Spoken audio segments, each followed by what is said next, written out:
Onassis Foundation.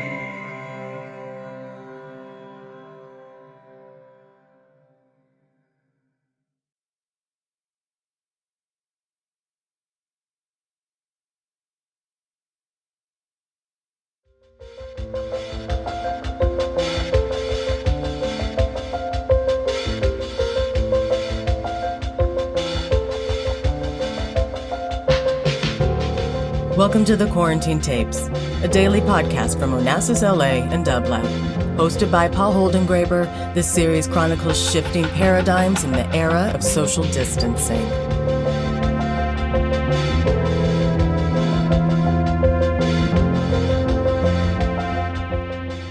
Greetings. This is Paul Holdengraber, your host for the Quarantine Tapes, brought to you by Onassis, LA and Dublab. I am thrilled to announce that we have asked various former Quarantine Tapes guests to host during a week guests of their choice in total freedom. They have absolute carte blanche. This week I have asked the wonderful writer Walter Mosley to serve as our guide and guest host. I do hope you will enjoy Mosley's choices for this week on the Quarantine Tapes. Thank you so much for listening. Good morning, Paul. How are you today? Walter, I am tremendous. How are you doing? That's the question. I'm okay. I'm here in Santa Monica. I think there's an ocean out the window somewhere, but I'm completely socked in with fog. Oh, wow. I'm surrounded by all the projects that I haven't finished yet, and hopefully I'll get somewhere. So that's being alive. So I'm not upset. I'm sure that you will, Walter. I'm sure that you will. And I'm just thinking how wonderful it is to be socked in by fog, knowing that there's an ocean there. That's At right. least you know that there's an ocean there, you know? So it's like knowing that your mother's definitely someplace else in the house. Yeah, because it's like you're not in the ocean socked in by fog. You're actually on dry land and the ocean is there somewhere, you know? I just want to say that, Paul Holdengraber is the one who usually engages in conversation with the guests of the Quarantine Tapes podcast, but he's given me the reins for a week and asked me to invite whoever I would. Of course, I ask you, Paul Coates. Wonderful. Mm-hmm. You have been a Black Panther, a political activist, the father of 7 children, and the editor-in-chief and CEO of Black Classic Press, the second oldest independent Black publishing house in America. You are a writer, a reader, and truly a survivor of the American experience. Most Americans in my lifetime have taken our exceptional bounty for granted, but there are some of us who live with the reality that it all might be washed away in an instant. You know, as I do, that the land of milk and honey might overnight turn into a life sentence of solitary confinement, subsisting on bread and water. Your experience of otherness in this nation allows me to enter into a dialogue about something that's close to my heart. That is, can there be hope, even optimism, when so much has gone wrong? We are experiencing a pandemic in which hundreds of thousands have died, millions have suffered through the infection. Of the survivors and those who haven't gotten sick, many are out of work and blocked from seeking succor in the company of others. This pandemic is not only the virus, but also the struggle for racial equality. And along with that, we are living through extraordinary political upheaval where most citizens feel that they have to get involved. I believe that in the end, our greatest defense is hope. From enslavement to the senatorship of Georgia, from being a disenfranchised gender in 1919 to becoming vice president of the United States. In order to achieve these things, we must have hope. And in order to have hope, we must have at least an iota of optimism. That's what I'd like to ask you today. Do you see any hope, any optimism we can garner in these trying times? Walter, you set that up so wonderful. I mean, you really, really did. And when you talk about, and like when you talk about hope, of course, hope to me is such a powerful word and such a powerful notion, I probably should say. And then you talk about, in order to accomplish whatever it is we're doing, we have to have hope and we have to have an iota of optimism. Walter, it's very, very heavy because I'm not a person that subscribes to, in total, the prescription that you just laid out. I don't subscribe to it. Although I believe what you're saying is true. Mm-hmm. I believe that in order to go forward, there is often and has to be some idea of hope. I believe that. At the same time, Walter, when it comes to thinking about like what's happening today, I can hope all day long. But on the other side of it is this fascist. I mean, this real fascist that, you're in California, I'm in Washington today, and a few blocks away from me is a group of people who the president has called to this city to disrupt everything. Now, I can hope, but hope is like believing in something. And what do I have to base that on, Walter? I have to base it on what? Historical precedent? I mean, it's almost like it's hope against hope or something. Because if I look at what I'm going to be optimistic about, I have to have a reason for being optimistic. And that reason doesn't exist unless I look back at the past. It's not in the future. It's in the past somewhere, I guess. Walter, your question and how you set it up causes me to go in places that I don't usually go, man. So that's why I say the setup is heavy. But I hope the whole notion of hope, Walter, the whole notion of optimism, what has always got me about hope is positive. You're positive if you have hope. Well, I just want to say, if you look at the opposite of hope, if you look at the opposite of optimism, everything becomes negative. And I don't think that's necessarily the case. You could have doubts, couldn't you? You could have doubts that could block hope. And would that be as negative?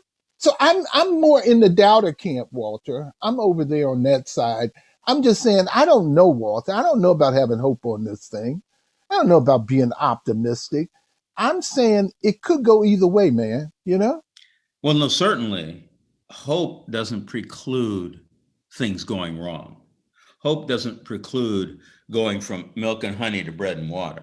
Well, hope is, sitting in the white part of the bus and saying, I'm not moving because I paid for this bus. So I get to sit where I want to sit, And now who knows what's going to happen?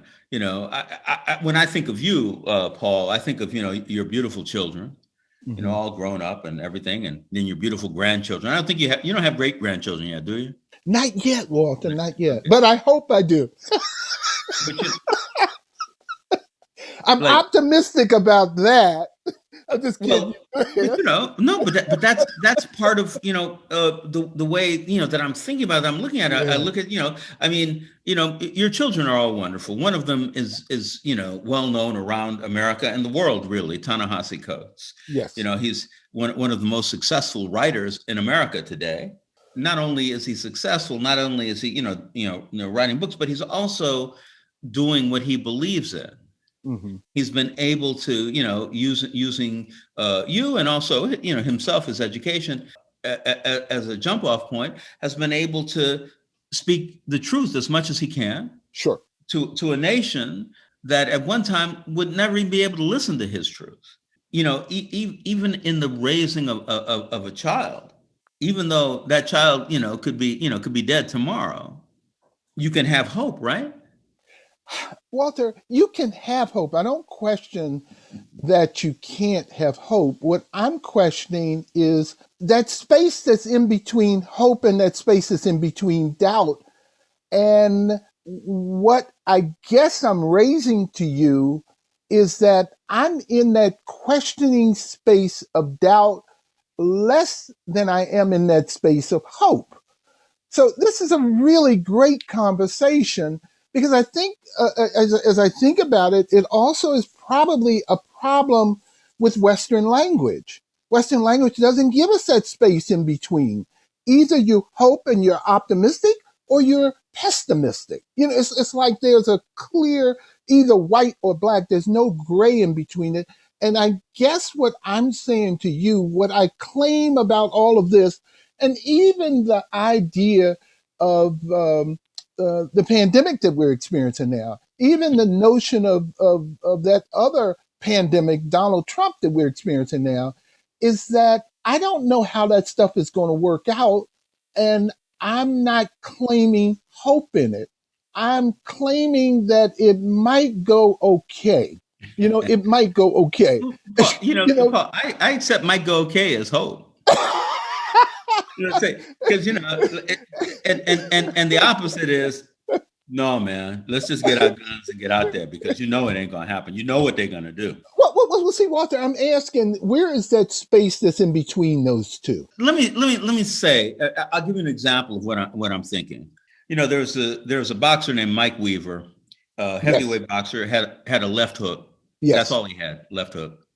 And he fought this guy who was world champion called Tate. Tate was one of the greatest boxers. He could really box. He didn't have a punch at all. And it was back in the day when it was 15 rounds, and they fought through 14, and Tate just beat Mike Weaver for 14 rounds. Just kept hitting and beating him. Weaver throw that left hook, throw that left, miss. Then somewhere in the middle of the 15th round, Weaver threw a left hook, and he hit Tate, and he knocked him out. And so Mike Weaver, against all odds, became the world champion. Yes. Now, if while he was fighting, if you said, "Are you going to win this fight?" he would have said, "Well, I don't know, man. All I know is I'm going to go out there and throw my left hook. I'm going to throw it 1,000 times. All I need is to hit him once." Now, there's no certainty in hope. But hope is why he kept trying, right? You keep trying. I'm like probably close to Mike Weaver, and my training says that, again, I'm probably in that space more of hope against hope, Walter. My training says I have to keep going on, hope or no hope, against hope. I have to keep moving, because that's all I can do. That's a little bit different than saying, well, I hope when I go out, I'm going to throw that left hook. It's saying, look, I've got an option. I can lay down now and forget it, or I can keep moving in the direction that I think best. Now, where does hope fit into that one, Walter? I don't know, but what I'm saying is I wouldn't describe my continuing struggle as a struggle because of hope. And I wonder, I was listening to that thing on Mike Weaver. I was wondering how he felt. What was he hopeful that he was going to knock the guy out? Or did his training kick in and his training said, you got to keep throwing that left hook. You got to keep throwing that left hook. And this is a question for you. I don't know, Walter. And this is why your discussion and even my responses to you, it's not like I've sat down and thought about how to respond to this, but your questions provoke these thoughts and these responses. I think I understand where you're coming from, the semantics of where you're coming from, even. Like, for instance, when you were the head of the Black Panthers in the 60s in Baltimore, just before you took over that position, two of the members of your organization were arrested and charged with double murder of policemen. And they were both, convicted and sentenced to prison. And one of them you were very close to, and you were very certain that he hadn't committed the crime. And that you spent over 40 years trying to get him out of prison. Was there, and finally you succeeded. And now he's out and he's living an interesting life and he's writing, you and him wrote a book together. Is there any hope involved in getting up every day for 40, 42, 44 years, working to get somebody out of prison when you know everything is stacked against you? Walter, and just for context, this would have been the early 70s in Baltimore. Oh, okay. The fine. person, yeah. I mean, your facts are correct. The person you're talking about is Marshal Eddie Conway, who was part of a number of other Panthers who were incarcerated and stacked up against charges. We still have Panthers in jail now who I'm convinced should not be there because of the charges against them. In Eddie's case, I have to be, it's sad, Walter, because at times there was cause for hope. At times there were.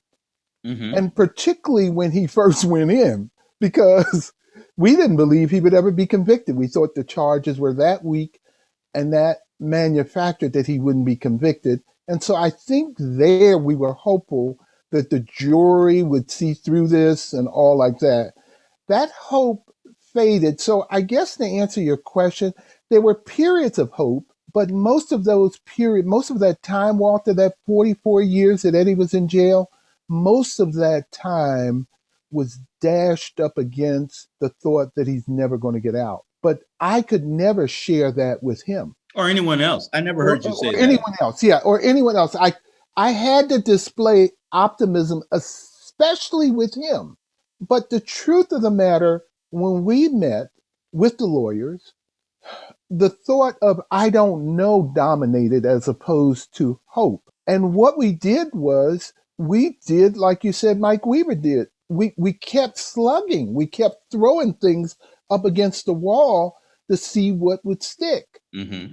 Even when he got out, it wasn't because we threw the right punch. It was because circumstances had shifted. And the circumstances around his case was that the conviction, the way it was done, it was an illegal conviction. Mm-hmm. Now, yes, the display of hope was there. Yes, optimism was there. But honestly, personally, Walter, most days, the majority of days, there was the acceptance that we were not going to win, but we had to keep moving. We had to keep moving this along. And I guess how I'm hearing that is that is hope. He said, can you win this? He said, well, if you look at all the elements, no. So, but that doesn't mean I'm not going to keep throwing my left hook. And see, maybe that's where I'm running up against a wall, because I'm thinking that hope means the belief that something is going to happen, and generally it's going to be positive to how you believe it's going to happen. So I'm looking at hope as something of a belief in an outcome that you're predicting as positive.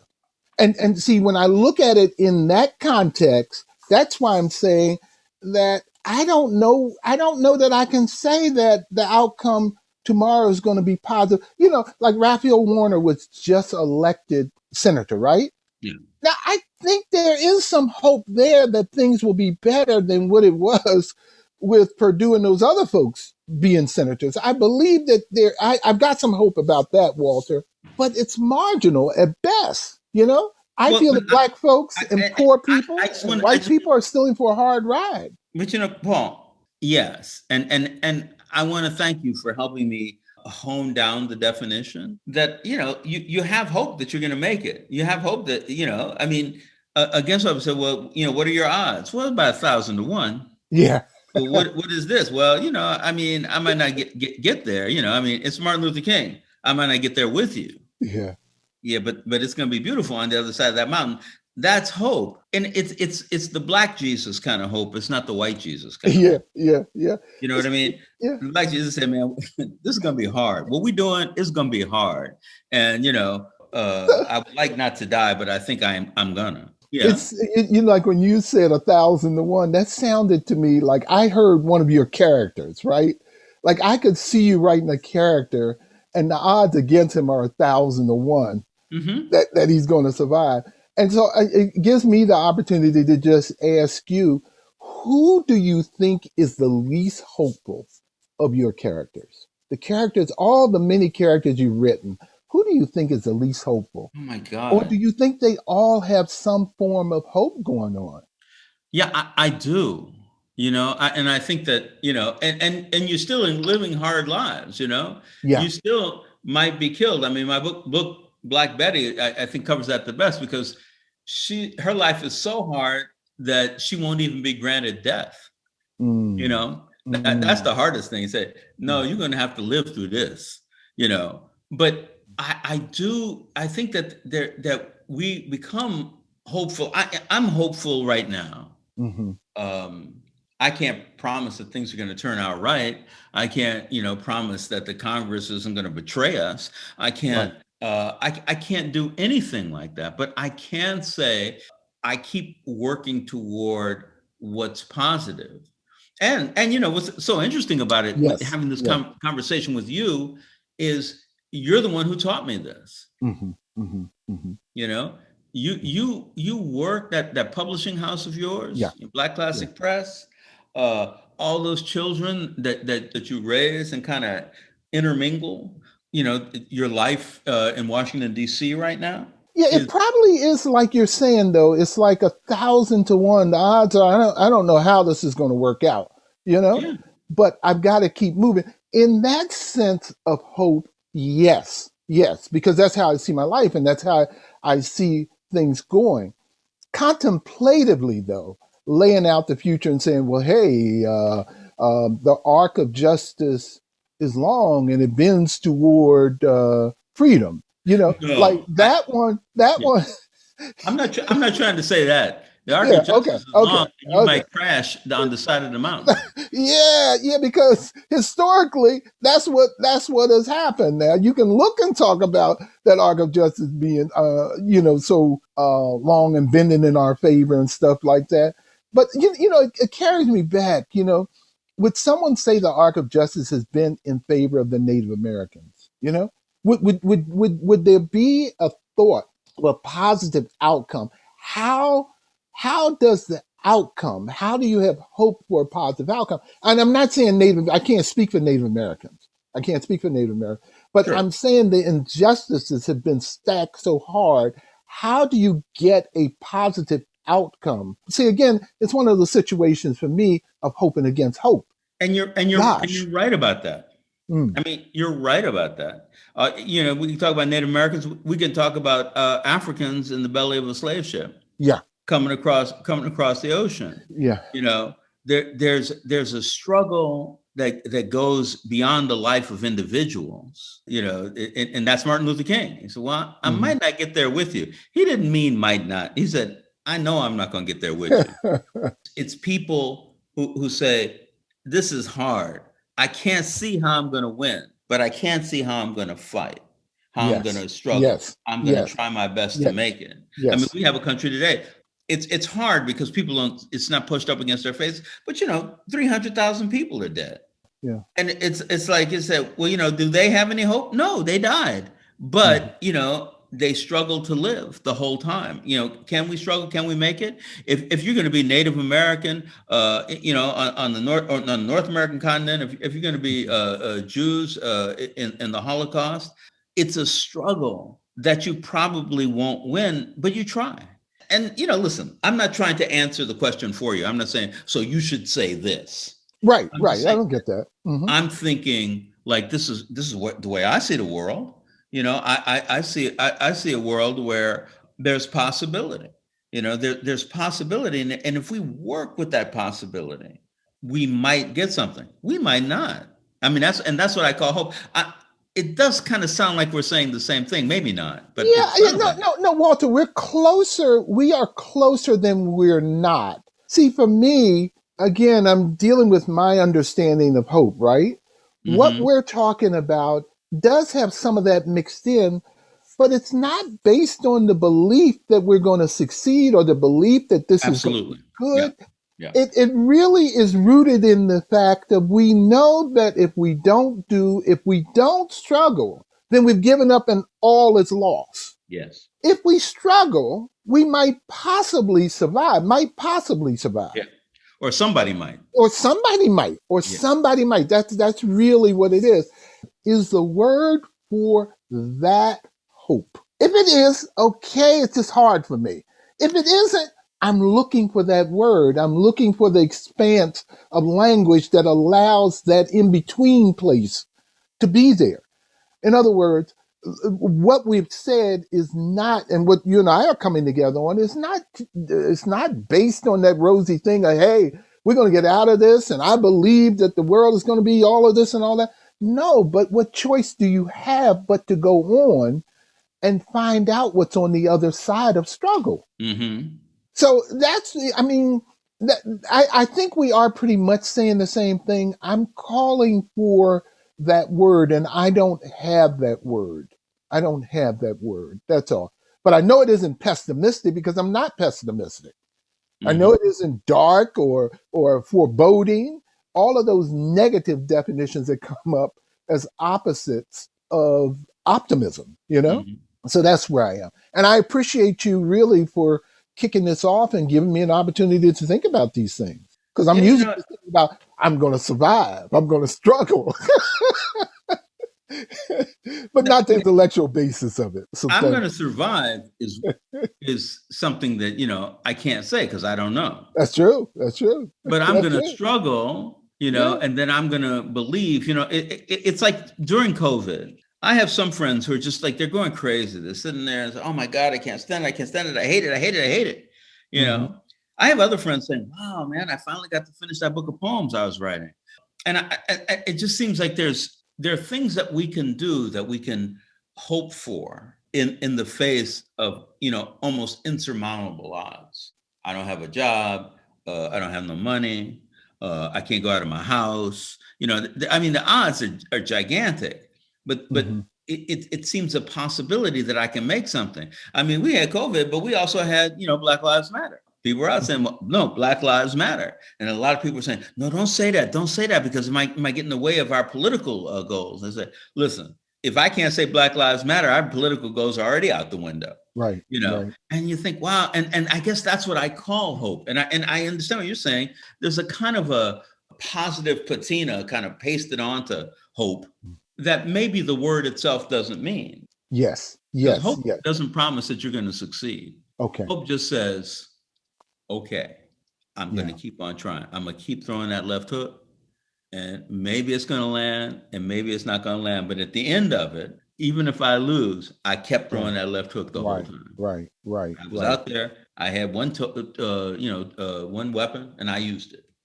And, and that's what you want, you want from, people. I don't want to, I'm not trying to politicize it. I'm just trying to say, hey, I think there, Walter, we are absolutely in agreement. I'm in that space. And again, I really appreciate the opportunity to explore this and flesh this out. Not that we have a final solution to it, but I think I see it a lot clearer, really.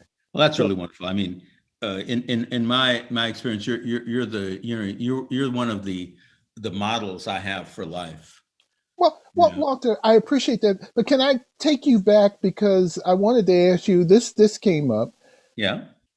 I'm going back to your writing because it's stuck with me. I just didn't want to disrupt the conversation. Mm-hmm. What is Easy Rawlins? A character that probably most of our listeners are familiar with. What is Easy Rawlins hopeful for? What is he hopeful for? I think Easy Rawlins wants the American dream. Children, a home, a job that he can make money at, living his own truth and his own dignity. That's what he wants. I would agree. That sounds like him. Yeah. Now, does he hope for it though? I mean, because he wants it. Because I was trying to weigh this around in my head. I don't know that he goes out every morning and say, I hope I get this family. I hope I get these. He lives his life. No, it's not I hope. I'm going to do my damnedest to have this reality.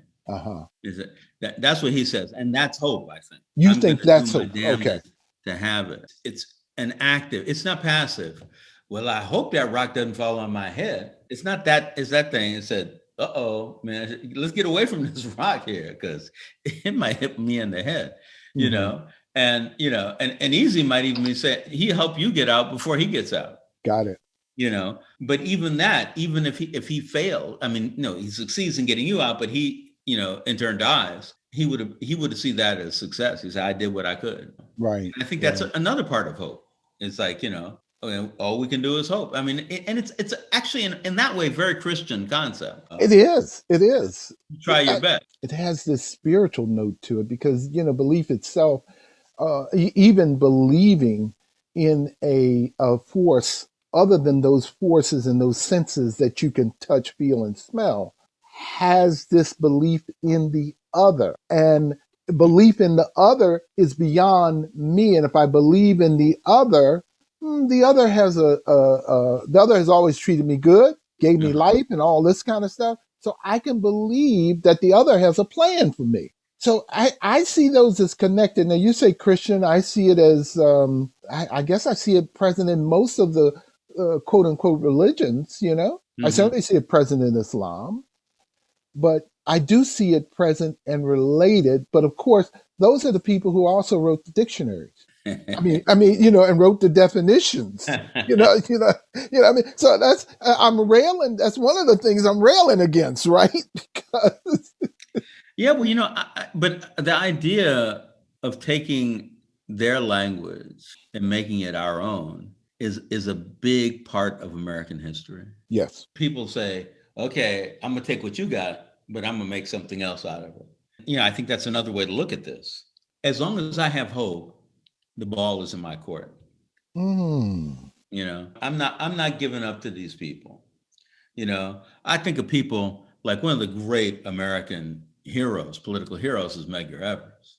Okay. Medgar Evers said, no, man, I ain't going nowhere. I'm gonna live in my house. I'm gonna live my life. I'm gonna do what's right because I know what's right. You know, and you think, you know, I look at Medgar Evers and say, man, if I was you, I would have moved to Montreal in a minute. Moved to Montreal, I'd be gone from there. You know, but he didn't. Right. And he didn't for me, not because he had hope in himself, but he had hope in me and in you and all these other people. And I'm, you know, and I feel so, you know, and I feel it now. I'm watching, you know, I'm watching our politics, which, you know, one side wins, another side loses. But the fact that everybody knows, everybody's a part of it, I think, you know, is wonderful. I look at Black Lives Matter. You know, when I was a kid, you know, when Black people got out on the streets, they got mad about what happened. It was only Black people. Now I see all these, you know, white people, Asian people, Mexicans. I mean, they're out there saying Black Lives Matter. I say, wow, man, what so many people, Medgar and all those other people worked for so long is coming to fruition. And it's coming to fruition because they kept working in spite of the odds. And you know, and I know that's part of your life, whether or not you want to agree with me, my semantics. I know that that's something you think because Walter, I'm listening to you and I'm hoping to agree with you. Okay. Like I really am. I'm like saying, oh yeah, I agree with that. Wait a minute. No, because you know, I look at Medgar and I know that a part of him, he lived his life, and so many of those Black folks, white folks, and whoever on the cause of the justice side who sacrificed themselves. Yeah. So many of them, I'm sure they looked at and they thought about the generations to come. Because, I mean, how can you not?